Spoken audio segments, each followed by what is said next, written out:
سلام و درود، خیلی خوش اومدیم به این ویدیو. توی این ویدیو قرار در رابطه با 10 تا از جالب ترین و میتونم بگم عجیب ترین دانستنیه که نمیدونستید حرف بزنیم و بهتون معرفی کنم.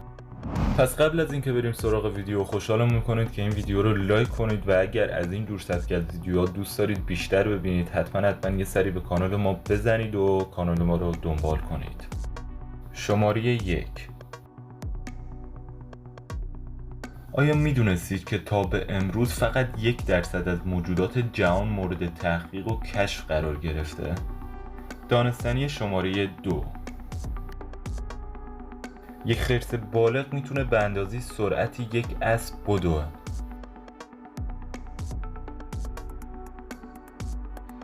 شماره 3: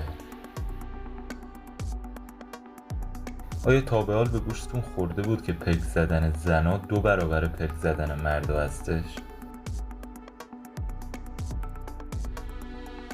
دانستنی شماره 4: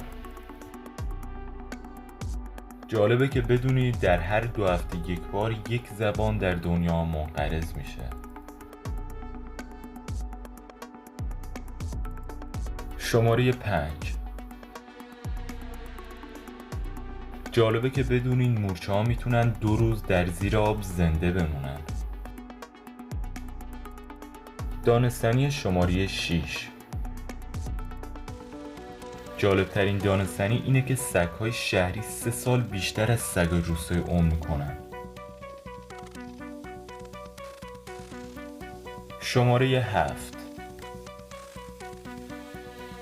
یه گونه کمیاب از خرگوش‌ها میتونن 12 ساعت بعد از تولد جفتگیری کنن.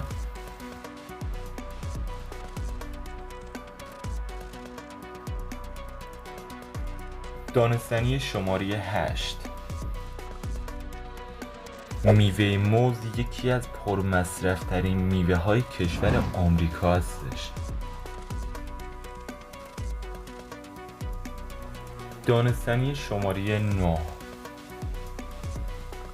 یکی از جالبترین و میتونم بگم عجیبترین دانستنیه که به گوش خود من خورده اینه که هیتلر یک انسان گیاهخوار بوده. شماره 10 و آخرین دانستنی: یکی از جالبترین دانستنی اینه که در 800,000 سال گذشته صحرای بزرگ آفریقا سبز بوده.